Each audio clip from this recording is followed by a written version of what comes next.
I do comedy too. And everyone is just surprised, but the announcement guy, really? They're gonna let him do this. The guy who's fixing the lights like 8 minutes before the show started. Okay, let him go for it. I actually found out very recently that I have a very peculiar kind of face. That's what someone told me. You're just nodding at that. You're like, yep, I see it. It's pretty strange. No, I was told recently that I look like I only fuck on boats.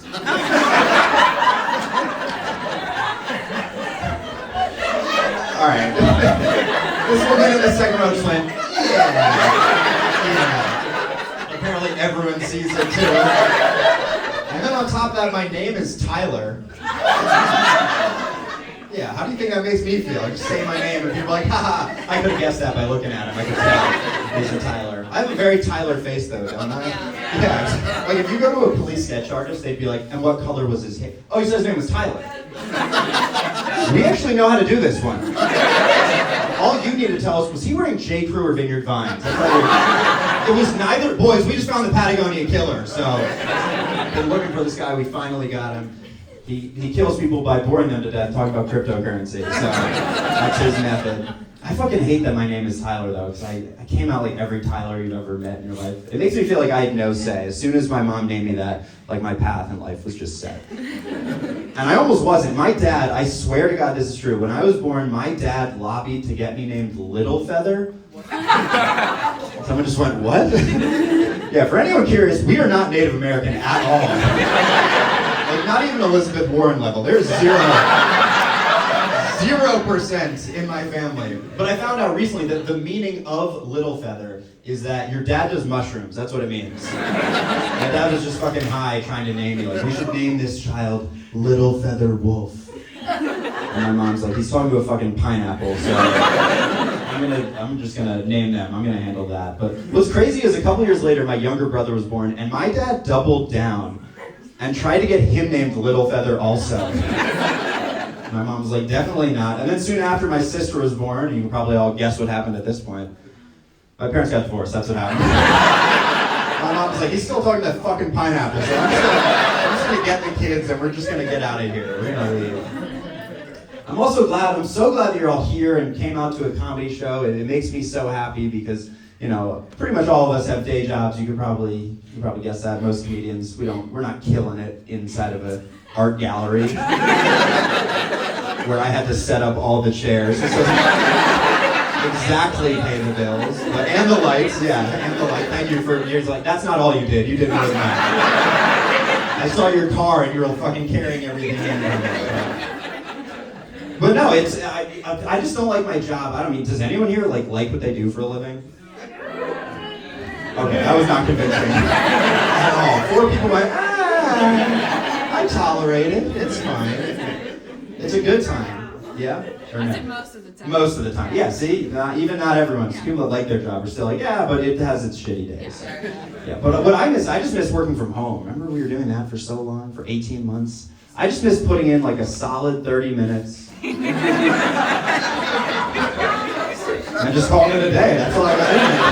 Sorry, boss. Like now I'm back in the office. We cannot behave the same way that we were.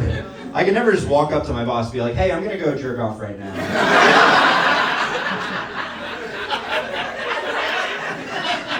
But I will make it to the 2 o'clock meeting. I will be there. I think that was the craziest part about working from home is everyone was just masturbating. And then logging on to the meeting like nothing just happened. Just logging on like, where am I coming from? That doesn't matter, actually. That is between me and the other tabs that I've opened right now. So I'm just not going to screen share after what happened last meeting. You got to be careful with that. Sometimes my boss would try to get it out of me. He'd be like, you've been late every day this week that we're working from home. Where the hell have you been? I'd be like, excuse me, I was dealing with a real estate agent who got stuck underneath a bed.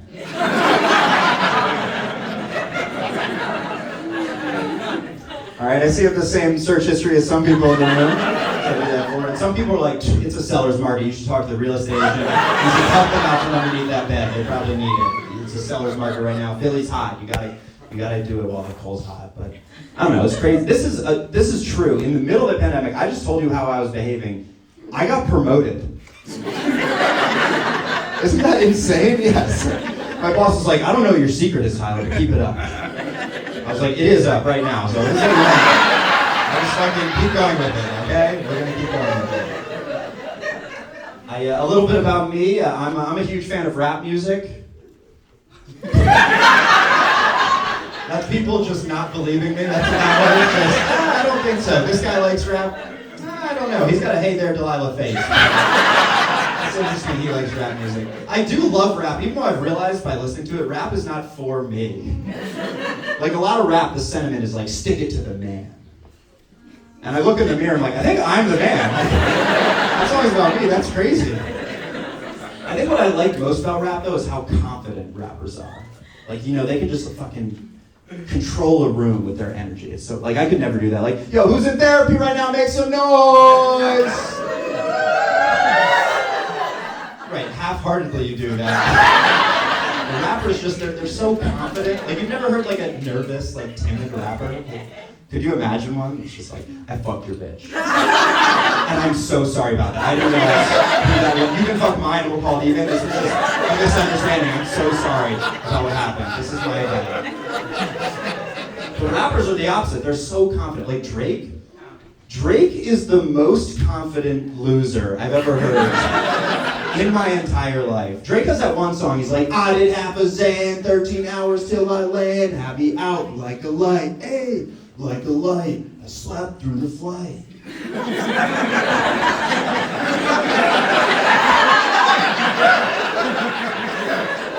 And we all listen to that like, yeah.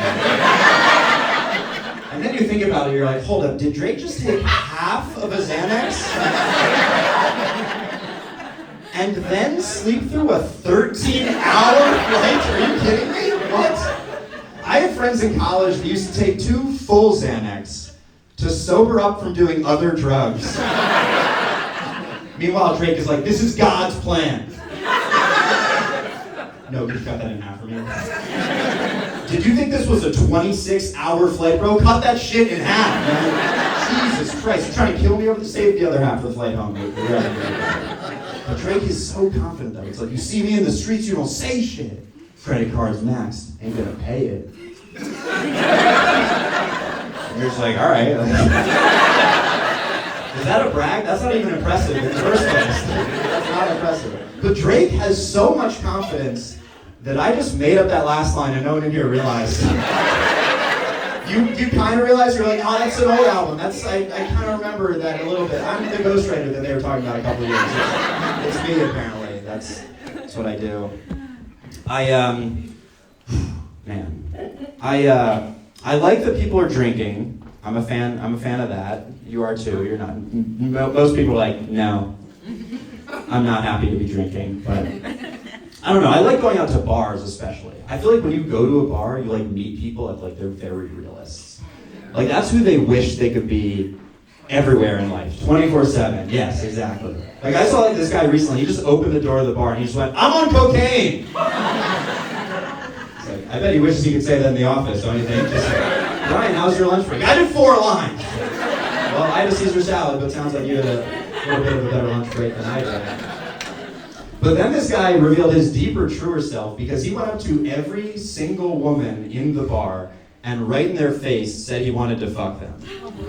Yeah, it got so uncomfortable so fast. And then I realized that my deepest, truest self is that I'm a feminist in the comfort of my own home. Because I believe you should stand up and speak up for women. But as this was happening, I was like, is someone going to stand up and speak up to those women? I mean, this is getting really out of control. If someone could please take care of that guy. He's berating these women. If someone could please, the feminists are under attack. There's the hero we need. That's just the busboy. Can someone please take care of this guy? We're under attack. We're looking for help right now. But I don't know. I think I care too much what people think about me. Like, even that guy. Like, I care so much what random strangers think about me that if I go into a public restroom and there is urine on the toilet seat, I will clean it off just so that the next person doesn't think that I did that. Isn't that insane? And some people are nodding. Why the fuck do we do that? As if we didn't, they'd walk out in the bar. Hey, I found the asshole who's been doing it. Yeah. It's in every bar in America. It turns out it's that guy right over there. So let's avoid him. He's a monster. Let's hang out with that guy that I'm pretty sure has cocaine. So he seems way cooler. Seems like a much cooler guy, but I really do. I care so much what people think about me. Like, I wish you all cared that I played baseball in college.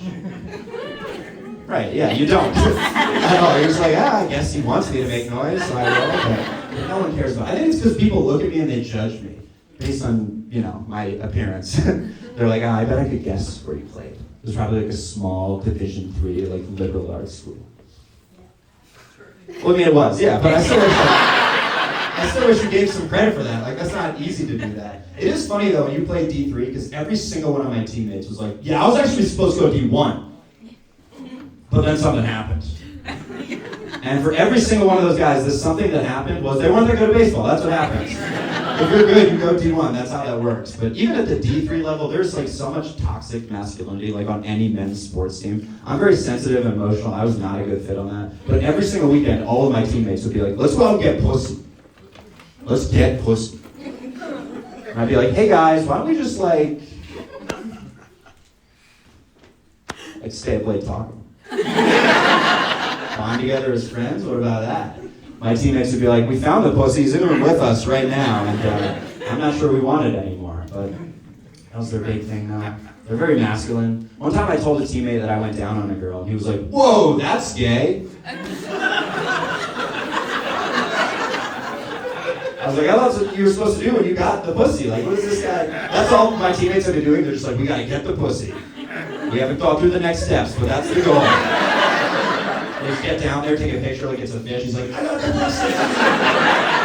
All right, catch and release program. Bye, pussy. I'm gonna head out now. But I'm Tyler. I'm gonna head out now. You guys are awesome. One more time for Emily.